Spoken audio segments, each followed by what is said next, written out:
Welcome back to Pharmacist Diaries. This is episode 5 of the entrepreneurial series. I am back with Yasir Sacranie, who is the CEO of MicroPharm, a specialist hospital pharmacist and a university lecturer. So today we're going to be talking about the early stages of entrepreneurship and kind of looking at some of the hurdles that we've come across, but also some of the success stories along our journey. And we've both got really different success stories, which is really nice to share. So for me, I mean, the initial hurdle, and it's still a hurdle, is time. Time is money. And I just feel like working full time, doing my parenting, traveling, and trying to manage and run a podcast has been very time consuming, but 100% worth it. And I think part of the reason why I've continued to maintain this podcast, and I have 103 episodes to date, is because I truly understand the value of what I'm bringing to the pharmacy community. And I believe in what it is that I'm providing to the pharmacy profession. And that motivation allows me to kind of keep going and plugging away with all the hard work that comes along with the entrepreneurial journey. And that's been a massive kind of hurdle for me to navigate, as well as getting to the point where I'm cutting down on my pharmacist role and building what this business is going to look like. But I wouldn't probably be here unless I had the support from Sunjay, of course, like having a supportive husband who wants you to flourish in your career and or your creative endeavors is, I mean, a 1 in a million opportunity to have someone at home who's a podcaster and a videographer, photographer, and content creator like I am. So amazing that we share this passion together. But I also wouldn't be here if I hadn't invested in myself in terms of high performance coaching. So a couple of years back, I invested some money in some coaching with Dr. Yasir Sacranie, who is an amazing friend of mine, and started a group coaching program. So this was a 12-week program. I will link an episode of an old podcast where Sunjay and I talk very specifically about that high-performance coaching and how it impacted our lives. But when I look at the nitty-gritty of how that ran, so they were weekly live coaching sessions that were an hour and a half long for 12 weeks. And during those sessions, Nilesh would kind of choose one person, or maybe I think it was 2 people actually, that he would coach live within the group on different topics. So we looked at productivity, we looked at energy, we looked at performance, we looked at your value in terms of what it is that you're bringing to the world with whatever you're creating. So for me, it was the podcast and Pharmacist Diaries. And this is where my reflective journey with entrepreneurship started, because I was so deep in journaling. He had all these amazing worksheets that we had to go through and answer 1,000,001 questions. So this highlighted things that I needed to learn, problems that I needed to solve.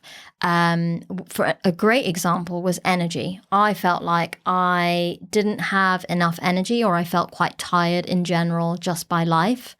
And I needed to figure out the steps that I needed to take to improve my energy levels, which would then allow me to be more productive as a human as well as a professional. So things were that we looked at was my sleep. So doing my best to improve my sleep. We looked at nutrition and managing what I was eating and really diving deep into what I was putting into my body to allow my brain to function as well as it possibly can. And part of that included, again, scheduling. I would schedule a Sainsbury's delivery or an Ocado delivery every week and plan out my meals for my family and the lunches I would take to work. Like, again, this was a Monday morning. Part of Sunjay and I's meeting would also be to look at meals for the week. And as a family, Lilyanna's now 6. She would get involved with that because we would ask her, okay, well, what meals do you want to eat this week? And she would have 2 or 3 choices, because at the end of the day, the last thing I need at 7 p.m. or 6 p.m. is my child to be moaning about the food that's on the table when she's tired from school and, I don't really feel like having your Buddha bowl tonight, Mum. I really wish I had spaghetti bolognese. So that kind of navigated, again, the issues that we have with parenting and navigating having children in the house and giving them choices, giving them independence, and helping them to be a little bit more independent as well, and teaching them that, hey, you can create a timetable of meals for the week to save you from opening the fridge and not knowing what to cook, and then relying on junk food potentially, or caving on a takeaway because you can't be bothered to do it. So a lot of that coaching focused on where I was at in the moment and what I was doing with my routine, my scheduling, how I would use my time. So I looked at the sleep and the nutrition, my physical activity. Again, when it came to kind of scheduling, we looked at where were there gaps in the day where one of us could go and exercise. So I combined my commute to work as a form of exercising. So my train station is 3 miles from my house. So I either walk it, which takes an hour, I run it, which is 30 minutes, or I take the bike, which is 15 minutes. And I have to do this. I do not get the car, even in the winter when it is freezing and pitch black. And in the village that I live in, you will see no one on the road. So you kind of have to wear all your reflectors and light equipment so people can see you walking or running or cycling. But I did that even throughout my pregnancy as well. And that made a massive difference to me, because it was a 3-in-1. I commuted to work. I got from A to B. I did my physical activity and looked after my body and my mental health as well. And I always had a podcast or an Audible book in the background. So I was educating myself. And this is something that I really, I think that I have a skill there. And I've learnt along the way that, hey, you can combine different activities to allow you to achieve your goals. And when it comes to time, we have to value this as content creators who are still working pretty much full-time, or parenting as well. People always say, I don't have enough time to do what it is that I want to achieve. So building a business while full-time working just feels really, really hard. And people always say that you do so much and it's an inspiration, but how do you do it? And these are the kind of strategies that we use to transition towards getting to the point where we can cut down on our day jobs to allow us to kind of build a business. I guess my point to you is that, do you have any strategies that you've personally used that are potentially different to mine, that have allowed you to build a massive following on social media? I mean, absolutely huge. Create all this content for pharmacy students and trainee pharmacists to enjoy. You've built your website, you've built a membership program. You are constantly on social media. You do loads of free webinars on clinical content that are amazing. You're attending conferences. You're doing speaking events. I mean, the list goes on.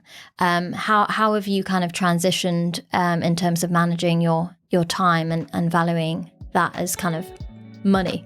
Hey guys, before we get into this week's episode, I really want to remind you about the discount code that I have for thenakedpharmacy.com. As my listeners or viewers of the podcast, you'll receive a 20% discount using the code PD20. Both myself, my husband, and my children are using the products and we're absolutely loving them. I really want to advocate for this brand because, number one, it's owned and created by a pharmacist, Kevin Levers. He has over 35 years of experience working in the industry of natural medicines and has created his own company and provided us with so many different products to support our needs. For me personally, I absolutely love their gut health products, the magnesium for my sleep, and Saffrosun Energy. Because as a mum of 2 very young children, working full-time and juggling the day-to-day life that I have, I really need that extra support to keep me energized and going throughout the day. I also wanted to let you know that if you're not sure where to start with your supplement regime, Kevin has a team of multiple pharmacists that you can either contact by phone, email, or on social media to get some support on where to get started. Check out their website, thenakedpharmacy.com. Now let's get back to the episode. Really interesting points there. And I think one of the most important aspects, which I initially wasn't going to speak about, is time. But there's a lot that you can do in terms of seeing where you spend your time. So you are right. Quite a lot of people that you speak to will say, I work full time. I haven't got the time to focus on my hobbies or carry out things in relation to my hobbies. The main thing you can do with regards to that, and it doesn't take you that long, is to audit your time for an entire week. So it's something that I'm doing this week. So I actually check in with myself when I realize I'm actually wasting a lot of time.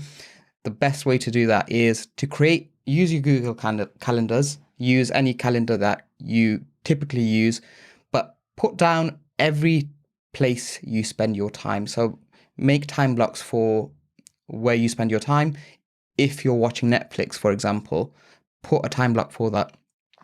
After a week, you'll realize that there's about 20 or 30% of activities that you do that could be replaced with more useful activities. That's where you can initially address that statement where you say, I don't have time, and you actually realize you do have time. You just spend it on things that don't provide you much value. So those activities, like when you mentioned before, like watching Netflix for 2 hours or 3 hours a day, and I want to separate activities. There are activities that you may feel are really necessary for you to relax. There are activities where you will admit to yourself they are unhealthy habits. Those unhealthy habits are the things that you want to replace. And the best quote, I can't remember where I've heard it from. There's a quote I heard about what you define as productivity. And the person that I was listening to said, it's spending your time where you want to spend it. So looking at your timetable and saying, I actually didn't want to spend 3 hours on Instagram and be slumped on the couch. If that was far more than you envisioned or planned, that means it's an unproductive, unhealthy habit that you can address. And by auditing your time, you can look at where you can focus on actually creating content. You can have a thriving business alongside full-time work. It's not impossible. I've done it. And the reason why I could do it is because I look at where I'm actually spending my time and look at places where I can replace that with more productive tasks. The other thing to address is the fact that, and I say this a lot, it's a marathon, not a sprint. So the way you approach this entire process, don't think of it as I'm going to build a business or I'm going to build an empire. Think of it as small tasks. I want to create content that's valuable for people. Start there and then focus on the other things later on. You don't need to address everything immediately. So that's something that's particularly important. And once you get to that stage, then there can be you can reach a place where you can actually invest in yourself. And that's where I'm at, where I can say, yes, I could do all of these things and I could post all of this content daily, or I could look to see if someone is a freelancer that can actually upload my content, and we can build a scheduling strategy where we address what we want to post. And I've got my content planned for the next 6 weeks with this. It also means I'm paying money for this, but now I'm at a stage where I could invest that. So that means I've got more time for other things that are more important to the business. You won't get there immediately. There was 2 years of me scheduling and uploading and designing content myself. But once you get to that stage, then you can start to invest in the business, invest in what you're creating. And then I went one step further with the MicroPharm program, where I realized I was initially teaching content that I'm confident in. So I teach in infection and endocrine system and actually wouldn't offer anything else. And if you're risk averse and you don't want to invest thousands into this at the start, then start with the things that you're confident in. Teach the things that you're confident in. The money that you generate from these speaking sessions, you can then reinvest in bringing other people that are specialists in other areas to start teaching. So you don't actually have to be at a negative bank balance immediately. You can start providing the value that you can with the means that you have, and then use that money to reinvest into the business. And now I have 16 content creators that can teach on different specialist areas. And it's not just me. I love that. And I love auditing your time. I think that is a massively valuable tip. I actually do that on paper because I love the kind of visual side. I bought a monthly calendar as well that's printed out, which Sunjay and I use when we do our weekly meetings. But we also look at auditing our time from the point of view of goals. So you audit your time, you can see where gaps are, which aren't filled, and you're just kind of chilling at home, you're scrolling on Instagram, you could be chatting with family members that you live with or your flatmates or whatever it is. Watching Netflix, as we've come up with, because that's a common example of what people are doing in their spare time. But we also look at, okay, well, these are the things that we want to do each week or each month. So I personally, Sunjay very kindly got me membership for the year to Champneys because we live in Tring. So we have evening membership to Champneys where I can swim, which is a joy of mine that I absolutely love. Plus I get physical activity. I can do my yoga there outside of the house where it's a more quiet, peaceful space away from my children. They have water beds that I can lie on and read books. So in the evenings, we have to schedule twice a week minimum. I go to Champneys, but my ideal is 3 times a week. But I am actually genuinely struggling with 3 at the moment. So we look at where we can find those chunks of time to allow me to achieve my goals. I also plan in one kind of social event for myself, like no kids, no husband. So this is where I'm meeting up with my girlfriends, like I'm doing stuff with colleagues after work, going out for dinner with, family members. I schedule that in once a month at a minimum so that I get that kind of connection piece, that networking piece, but just a space as well for me to not think about anything but joy and happiness and spending time with other people, because this is really important to me as a person. So that's really important that you raise that, because once you do have that calendar and you can see all that empty space or wasted space, you can then start filling that up with enjoyable things. And this could, even if it's not something that you kind of want to create, in terms of content creation or developing a business, it could be a hobby. It could be something that you haven't done in years, like playing the piano or learning a language or knitting or arts and crafts or writing a book. Like maybe you've got something that you want to share with the world and share your voice on a specific topic, that you then have those kind of chunks of time that allow you to do that. So that's a really amazing point that you kind of put across, which makes me really happy. I also wanted to kind of have a look at, I guess, our success stories as well along the way. And one of the success stories, which I wanted to share, also aligns with the topic of transitioning into entrepreneur life, is that try not to compare yourself to other people, which is so hard when you're on social media. You compare yourself with other people in terms of how many followers that they have or how many likes that they're getting on their posts or how much engagement that they get through social media. So if you're providing a service or you're giving away content to people for fun in terms of your passion, enjoy what you're doing and find a topic that you do enjoy so much that you don't really care what feedback that you get. And I was like that with the podcast. I did not look at other people's kind of podcast numbers or the number of downloads. Like that information is really valuable for me now because I can see what content is interesting to people and what's not so much. And it guides me in terms of what I'm providing. So a lot of people have reached out to me to say that, hey, you don't have enough content on the industry. So I'm now trying to search for more industry pharmacists so that I can provide that content to my listeners. But I don't try to focus too much on the numbers, though they are valuable. If I get sort of one message per week that one of my episodes has inspired someone, motivated someone, given someone education that they didn't have before, or they genuinely laughed during the episode, especially Sunjay and I's episode, a lot of people comment how much fun that they had watching or listening, and that it was like being a fly on the wall in our house.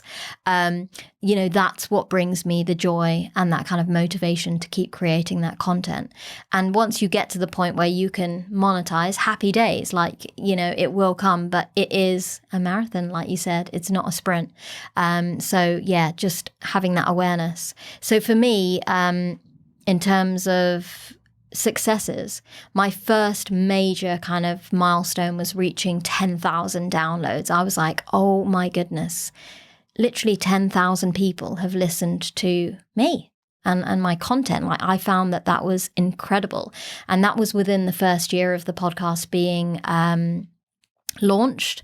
And I also got to over 100 countries, which I just thought was insane. I still think it's insane. I've got 115 countries of people listening to me, and that just feels so odd. I mean, I've been to work last week and the week before. We've got new resident pharmacists, new trainee pharmacists, and we also have had pharmacy students come through. And there's been multiple people who have hugged me and feel like I'm famous, and they get really excited. Are you Anisha from Pharmacist Diaries? And it feels so strange still to meet those people, but at the same time, they've given me a story. They've given me a specific episode that has helped them, whether that's during their student journey or whether it's when they started their trainee journey. They listened to a couple of the other trainee pharmacists, and it gave them a little bit of courage to say it's okay to feel confused in the beginning of your training year.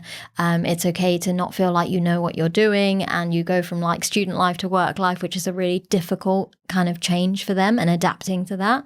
And I just felt so happy that I've been able to help someone. So focusing on that and focusing on my value to my community and building that community is so much more than kind of the numbers game. However, I'm at the point where I'm nearly at 50,000 downloads, and like, what a success story that is, and something that I'm really proud of, and something I never thought that I would achieve. So, you know, I want to celebrate that.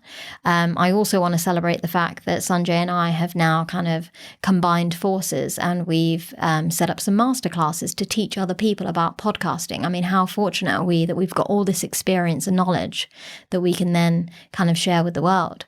So that's really exciting for us. So yeah, tell me about the kind of major wins that you've had during your entrepreneurial journey. Like, what are your favorite success stories so far? Yeah, so it's, like I said to you, it's been about 3 years since I started creating content. I started with really having, on average, about 5 people like a post every day, and that post would take about 45 minutes to an hour to create. But I was still happy with that. So I then transitioned into teaching on MicroPharm. So I was already lecturing, and I thought I should be doing more of that on MicroPharm. I started with a urinary tract infection webinar. I was delivering a webinar at work. I thought it made sense to deliver that same webinar to my audience. That initial webinar got about 20 to 25 people attend it.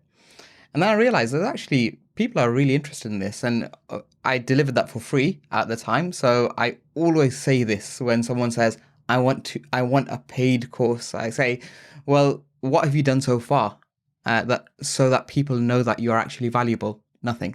Well, how are people going to invest in you if they don't know what you provide? So I really like the fact that you and Sunjay are doing these masterclasses for free for people, because people will realize the value that you can actually provide. So I started doing these free webinars. Over the past 3 years, we've taught 3,500 trainee pharmacists for free. So with that, about 1,000 of those are also investing in MicroPharm and paying for a course. And the reason why I feel they do is because they know that there is some value to that. And the reason why they know there's some value to that is just by producing this free content for people to understand the value that you can provide. So that was a huge milestone, and I'm looking to just increase that further. We've got lots of free sessions planned for the 2023 to 2024 foundation training year. And this is the first time that we're actually going to provide an opportunity that if you complete the course, you complete the questions, and you don't pass, we give you your money back. We're that confident in what we provide. Another huge milestone that I just announced this morning is the fact that I've been attending a lot of these conferences with YouTube Health. And what I see over there, and this is not what I intended at the start. I never intended to be a representative for pharmacists. I don't know how you feel about that, but I know you create something that's Pharmacist Diaries in terms of branding, but I actually didn't feel like a representative for pharmacists around the UK or around the world. And when I hear statements like that, I'm often taken aback. But I do realize that there is some value in being a pharmacist content creator and also highlighting what pharmacists do.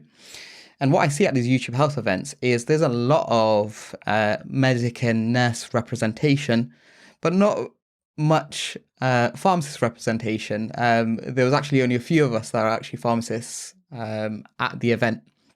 So that's when I realized we need to be, first of all, we need to be showcasing what we do. And at the same time, we need people at YouTube Health to recognize what we do. So I pitched this idea to Dr. Vishal Virani, who's the head of YouTube Health. I said I worked very closely with people who organize the pharmacy show and the Clinical Pharmacy Congress. And we have the pharmacy show that's coming soon. Would you like to co-present with me? Would you like to showcase what YouTube Health are doing? And then I can showcase what I'm doing as a pharmacist content creator and why we need more pharmacist content creators.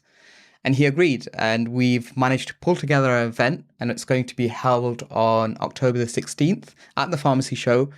And we have the head of YouTube Health coming to the pharmacy show to speak to you about why it's important to be a pharmacist content creator. And like I said to you, the representation at these events is small, and it could absolutely grow. And it's not a numbers game. That's the most important thing. There are many creators there that have a few hundred subscribers. Some have only 100 subscribers. They are speaking at these events as well. It's not a numbers game. If you feel like, oh, well, if I create this account, I won't be big enough for the next conference to even be invited. So what's the point? Absolutely not. Anywhere you are in terms of your journey, start to branch out, start to create content for others. This content can be extremely useful to members of the public as well. I have members of the public that say to me when I educate them about medications, so I'll really simplify how the medications work and some of the common side effects that they may experience with these medications. Some people actually identify that it's their medication that's causing that common side effect that they've been struggling with for weeks or months. This is the value that you can provide. So I'm really looking forward to that. And I'm hoping to increase pharmacist representation in the healthcare content space. Oh my God, I love that. I'm so excited. Can you imagine, like, what was it? What did it feel like when you emailed him, when you pitched this idea? Did you, because you've already obviously know him and you've got a bit of a relationship with him already, but were you confident that he was going to say yes? Or were you thinking, I'm just going to do it and just see what happens? I lacked so much confidence in this invitation that I haven't booked time off work for that particular speaking event because I was like, there's no way that he's going to agree to this. And at the same time, it's going to be held at the NEC in Birmingham and he lives in London. So I was like, for a half an hour talk, and then he loved it. He loved the idea. And I think a lot of people assume that people don't want to be involved in these activities before you've even asked. So if you don't ask, you don't get. That's what they say. And it's absolutely true. If you don't pitch the idea, nothing will come of it. So if there's any ideas that you have, if there's any people that you want to bring onto your podcast, have you reached out to them? Or is there a barrier where you say, oh, these people are too big to be on my podcast? Pitch the idea, and I'm excited to see. Yeah, no, I've absolutely found it was, let's say, a challenge in the first few months. My podcast is not really big enough. I mean, I've only got 10 episodes. If I reach out to Catherine Duggan's a great example, the CEO of FIP. There's no way she's going to have time as a CEO to come onto my podcast and share her journey. And plus, I don't even know her. Will she say yes? And she said yes immediately. And then once that kind of happened, it kind of gave me a little bit of confidence to say, actually, what's the worst that can happen? They say no. Who cares? It's cool. Move on to the next person who will give you the time and will give you that value and will give you the information that you're looking for in terms of your audience. So that point is really, really important in terms of the transition into entrepreneur life, is that you got to think outside the box, you got to go out your comfort zone, and you've got to try and accept failure if it doesn't work and see it as a learning tool. And you've got to just go out there and give it your all. And we've been doing that now for several years, and it's working in our favor. And of course, I think in social media, it comes across as we're both like really confident about what we're doing and what we're achieving, and celebrating our success stories, and which we do a lot of through socials. But there's been a lot of like personal hurdles that we've overcome during that time that we haven't really raised in the eyes of the media. So, you know, hopefully this episode has been interesting for people to listen to. We have kind of gone through those kind of early transition stages and the hurdles that we've overcome, and shared the success that comes with it. So watch out for the last episode of the series, which is looking at the future of both of our brands.